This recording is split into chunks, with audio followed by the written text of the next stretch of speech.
গুরুত্বপূর্ণ একটা কথা আমি তোমাদেরকে বলছি, ভিডিওটা তোমরা দেখো।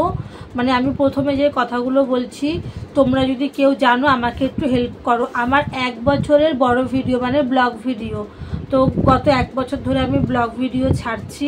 তো যখন ছেড়েছি তখন কোনো কপিরাইট ক্লেম আসেনি। এবার ভিডিওগুলো ছাড়ার পরে নিশ্চয়ই রোজ রোজ পুরনো ভিডিওগুলো আমি দেখবো না, মানে একদম 1 বছর আগের ভিডিও। তো একদিন বলতে 2-3 দিন আগে আমি ভিডিওগুলো একটু দেখছিলাম আর কি। দেখতে দেখতে দেখলাম 1 বছরের ভিডিওতে আমার প্রত্যেকটা ব্লগ ভিডিওতে কপিরাইট ক্লেম এসছে। প্রত্যেকটা বলতে তাও 10-12টা ভিডিওতে কপিরাইট ক্লেম এসছে। তার বেশি হবে, অতটা আমি গুনিনি। কিন্তু আমার মনটা তখন থেকে খুব খারাপ হয়ে গেছে, তোমাদেরকে বলবো করে বলে উঠতে পারি না। তো কপিরাইট ক্লেমটা কেন আসলো, কি কারণে আসলো, তোমরা যদি কেউ জেনে থাকো অবশ্যই আমাকে কমেন্টে জানিও যে কি কারণে কপিরাইট ক্লেম আসলো। আর ভিডিওগুলোকে ডিলিট করতে হবে নাকি আমি বুঝতে পারছি না, যে ভিডিওগুলো ডিলিট করব না ডিলিট করব না সেটাও আমি বুঝতে পারছি না। তো তোমরা আমাকে প্লিজ জানিও ভিডিওগুলো ডিলিট করব না কি করব, ভিডিওগুলো নিয়ে আমি কিছুই বুঝতে পারছি না। সেই জন্যই আমি তোমাদেরকে বলছি, তোমরা যদি কেউ জানো আমাকে প্লিজ সাহায্য করো। আর ভিডিওগুলো ডিলিট করব নাকি, কেন কপিরাইট ক্লেম আসলো 1 বছর আগের ভিডিও, মানে আমি সেটা কিছুতেই বুঝতে পারছি না। তো আমি ভিডিও ছাড়ার পর 3-4 মাস পরেও দেখেছিলাম, তখনও কপিরাইট ক্লেম আসেনি। ওই 2-3 দিন আগে হঠাৎ দেখছি মানে প্রায় প্রত্যেকটা ভিডিওতেই কপিরাইট ক্লেম এসছে, কিন্তু কিসের জন্য এসছে জানি না। তো তোমরা যদি কেউ জানো আমাকে কমেন্ট করে জানিও। এই যে বরবটি কেটেছি, বরবটি আলু ভাজবো। আর এখানে আম দিয়ে ডাল হবে, আম কেটে নিয়েছি। ডাল বসিয়ে দিয়েছি, ডালটা সেদ্ধ হয়ে গেছে। মানে ডাল বসিয়ে আমি সবজি কাটতে গেছিলাম। সবজি বলতে এখন তো আপাতত বরবটি আর কেটেছি আর কি, আম। আর এখানে ডালটা মিলিয়ে আমি জল দিয়ে দিচ্ছি। মেয়ে আবার টক ডাল খায় না, মেয়ের জন্য আবার ডাল সেদ্ধ তুলে রাখতে হবে। তো এই যে ডালে যতটা জল লাগবে পরিমাণ মতন জল দিয়ে দিলাম। কড়াইতে তেল দিয়ে দিয়েছি, দিয়ে শুকনো লঙ্কা দিয়ে দিয়েছি, আর দিয়ে দেবো সর্ষে।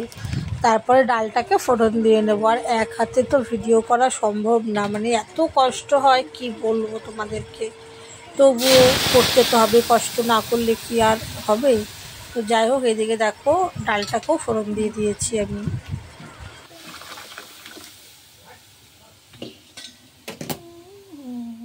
এবার ডালটা টকবক করে ফুটলেই আমি ঢেলে নেব। তো ডাল রান্না কমপ্লিট হয়ে গেছে। আর তারপর আমি সোজা চলে আসলাম বিছানা তুলতে। আর আজকে ভাত ডাল হয়ে যাওয়ার পরেই বিছানাটা তুলতে এসেছি, কারণ ছেলে মেয়ে ঘুমোচ্ছিল। আজকে সকাল সকাল ওঠেনি, স্কুল ছুটি আর পড়া বিকালে বলে ওরা 9টা 9:30 পর্যন্ত ঘুমিয়ে থাকে। তো যাই হোক, বিছানাটাকে তুলে নিয়েছি। তো ডাল রান্না হয়ে গেছে। আর এখানে ভোলা মাছ ভালো করে ধুয়ে নুন হলুদ মাখিয়ে নিয়েছি। এবার আমি ভাজবো। কড়াইতে 2টো মাছ দিয়ে দিয়েছি, আর এই একটা দিয়ে দেবো।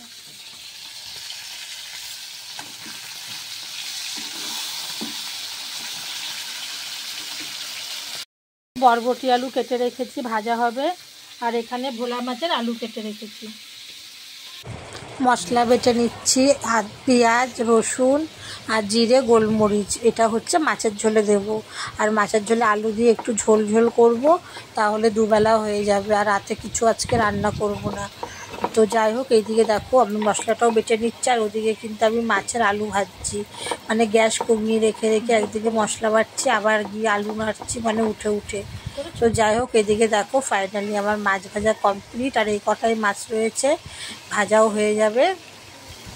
তো যাই হোক, এদিকে দেখো মাছগুলোকে ভাজা হয়ে গেল। আর তোমাদের যদি আমার ভিডিও ভালো লাগে একটা কমেন্ট করে দিও, আর কমেন্ট করে দিও।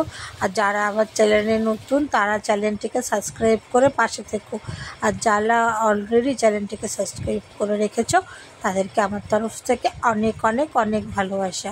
আর এক গ্যাসে আমি আলু ভেজে নিচ্ছি, মাছের বললাম তো আলু ভাজা বসিয়ে দিয়েছি। আর একদিকে দেখো বরবটি আলু ভাজা, মানে 2 গ্যাসে 2টো করে নিচ্ছি। তো বরবটি আলু ভাজা হয়ে গেছে।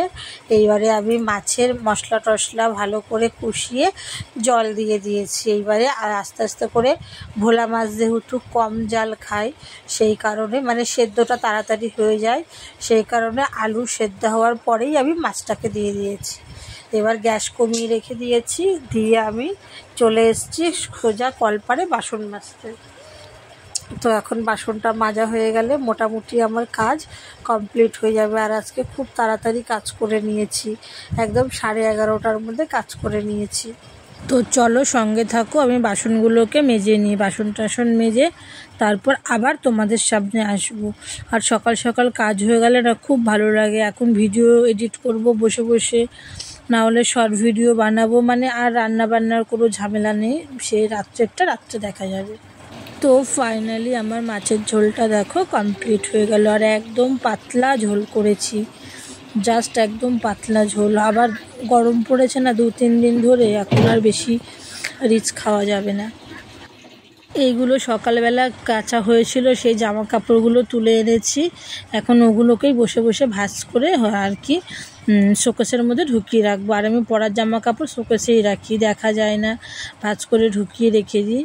তো চলো সঙ্গে থাকো। তো অনেকক্ষণ পর আবার তোমাদের সামনে চলে আসলাম। দুপুরবেলা তো খাওয়া দাওয়া করেছি, তোমাদেরকে না আজকে খাওয়া দাওয়ার ভিডিওগুলো দেখাতেই ভুলে গেছি। মানে খাওয়া দাওয়া হয়ে গেছে, বিছানায় শুয়ে পড়েছি, তারপরেই মনে পড়লো যে মা খাওয়া দাওয়ার তো আজকে ভিডিও করা হয়নি। তো যাই হোক, ওটা তো আজকে স্কিপ করে গেল। আর এখন সময় 6:30। সবাইকে গুড ইভিনিং। আর এই যে আমি এখন চা বানিয়ে নিয়েছি, চা আর বিস্কুট। তো এখন এটা খেয়ে নেব। ছেলে পড়তে গেছে, ছেলে পড়ে আসুক, তারপর দেখছি সন্ধ্যেবেলা মানে সন্ধ্যের টিফিন কি দেওয়া যায়। ছেলে চলে আসবে 6:45-7টার মধ্যে ছেলে চলে আসবে। তো চলো সঙ্গে থাকো, আমি চাটা। তো এখন সময় 10টা। এই যে আমি ভাত করে নিয়েছি হাঁড়িতে, আর অল্প ডাল আছে গরম করে নিয়েছি, আর মাছের একটা মাছ আছে ওটাও গরম করে নিয়েছি, আর ডিম ভাজবো। তো এই দিয়েই আজকে রাত্রে খাওয়া দাওয়া করব। নতুন এক্সট্রা কিছু রান্না করিনি, শুধু ডিমটা ভাজছি, ব্যাস। আজকের মতন ভিডিওটি এই পর্যন্ত। পরের দিন নতুন ভিডিও নিয়ে আবার তোমাদের সামনে চলে আসবো। সবাইকে গুড নাইট।